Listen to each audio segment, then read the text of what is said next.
شیخ جمعہ مبارک بولنا کیسا ہے شیخ؟ میرے درس قرآن والے بھیجتے رہتے۔ دیکھیے، سب سے پہلی بات تو یہ ہے کہ ہر چیز کو ہمیں شریعت سے دیکھنے کی ضرورت ہے، اور اگر کوئی بھی چیز کسی لفظ سے متعلق ہے تو اس میں اس لفظ کو دیکھنے کی ضرورت ہے کہ کیا یہ لفظ نیا ہے یا پرانا ہے۔ اور تیسری جو چیز دیکھنے کی ضرورت ہے وہ یہ کہ وہ لفظ سے اگر استعمال کے قابل تھا تو کیا صحابہ کرام نے اسے استعمال کیا ہے۔ جمعہ مبارک اس لیے کہا جاتا ہے کہ ایک دوسرے کو جمعہ کی مبارکباد دی جاتی ہے۔ مبارکباد دینے کا مطلب یہ ہوتا ہے کہ برکت کی دعا دینا۔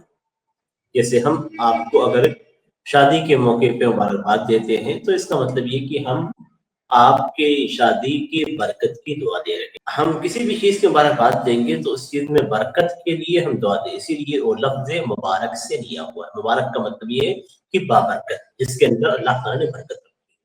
تو جب ہم کہتے ہیں جمعہ مبارک تو اور دوسرے کو کہتے ہیں تو یہ ایک تہنیہ ہے۔ تہنیہ کا مطلب یہ ہے کہ ایک دوسرے کو مبارکبادی دینا۔ تو کیا جس طریقے سے عید کی مبارکبادی ہم ایک دوسرے کو دیتے ہیں یا اسی طریقے سے دیگر شادی وغیرہ کے مواقع پہ ایک دوسرے کو مبارکبادی دیتے ہیں، تو کیا اسی طریقے سے جمعہ کی مبارکباد دینا یہ درست ہے؟ اور اگر درست ہے تو پھر کیا یہ چیز ثابت ہے؟ یہ سب سے بڑا سوال کھڑا ہوتا ہے۔ پہلی بات تو یہ ہے کہ جمعہ مبارک کہنا یہ دین کا حصہ، دنیا کا حصہ نہیں، یہ دنیاوی چیز نہیں کہ آپ کسی دنیاوی چیز کے مبارکباد دے رہے ہیں۔ یعنی دنیا میں جیسے مثال کے طور پہ کوئی کامیابی حاصل کرتا ہے کسی فیلڈ میں تو آپ اسے مبارکباد دیتے ہیں، تو وہ چیز جائز ہے، اس لیے کہ کسی کے لیے برکت کی دعا کرنا ہی جائز ہے۔ لیکن کسی ایک چیز کے تعلق سے اگر آپ سوچتے ہیں کہ اس کو اللہ تبارک و تعالیٰ نے بابرکت بنایا ہے تو پھر اس کے لیے آپ کو دلیل چاہیے، یا اس خاص طور پہ جمعہ کے دن کوئی آپ خاص دعا کسی کو دیتے ہیں تو اس کے لیے دلیل چاہیے۔ اور حدیث میں خاص طور پہ اس بات سے منع کیا گیا ہے کہ جمعہ کے دن کوئی خاص عبادت نہیں کی جائے۔ تو مبارکباد دینا یہ دعا ہے اور دعا عبادت ہے۔ تو اب اگر کوئی شخص سے جمعہ کی مبارکباد دیتا ہے تو یہ خاص عبادت اپنی زبان سے یا خاص نیک عمل اپنی زبان سے انجام دے رہا ہے، وہ بھی جمعہ کے دن۔ اور اتفاق بھی دیکھیے کہ حدیث کے اندر جمعہ کے دن ہی کسی بھی خاص عبادت کو کرنے سے منع ہے، باقی ایام کا تذکرہ نہیں کیا گیا، لیکن جمعہ کے دن خاص طور پہ حدیث کے اندر منع کیا گیا ہے کہ تم جمعہ کو کسی عبادت کے ساتھ خاص نہ کرو۔ تو اب اس سے اگر عبادت کے ساتھ خاص کرتے ہیں تو نبی اکرم صلی اللہ علیہ وسلم کی منع کی ہوئی چیز میں داخل ہے، اس لیے جمعہ کی مبارکباد دینا یہ درست نہیں ہے۔ دوسرے یہ کہ کیا ہمارے سامنے قاعدہ یہی رہتا ہے کہ کیا نبی اکرم صلی اللہ علیہ وسلم نے کیا، کیا صحابہ کرام نے کیا؟ اگر نہیں کیا تو اس کا چھوڑ دینا بہتر ہے، نہ کرنا ہی اچھا ہے۔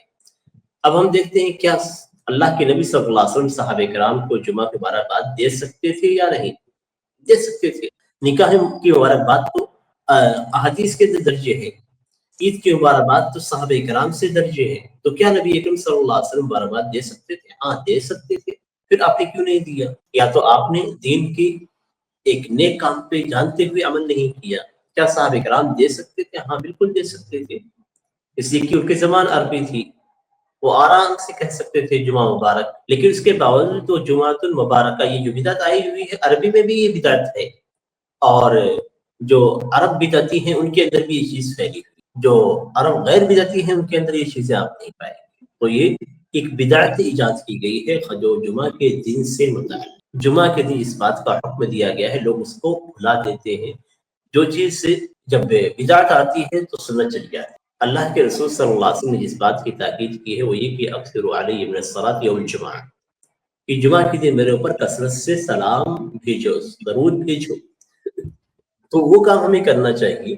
تو ہم اس کام کو کرنے کے بجائے ایک نئے کام کو جو بالکل نیا ہے، جو نہ نبی اکرم صلی اللہ علیہ وسلم نے کیا، نہ صحابہ کرام نے کیا، نہ تابعین نے کیا، نہ ائمہ کرام نے کیا، یہ ائمہ کرام سے بھی منقول نہیں ہے اور ان کے یہاں بھی یہ چیز پائی نہیں جاتی ہے۔ یہ آج کے نئے زمانے کے اندر اسے ایجاد کیا گیا ہے، تو یہ بدعت ہے، اس سے دور رہنے کی ضرورت ہے، اور سنت پہ عمل کرتے ہوئے جمعہ کے دن کثرت کے ساتھ اللہ کے رسول صلی اللہ علیہ وسلم پہ درود بھیجنا چاہیے۔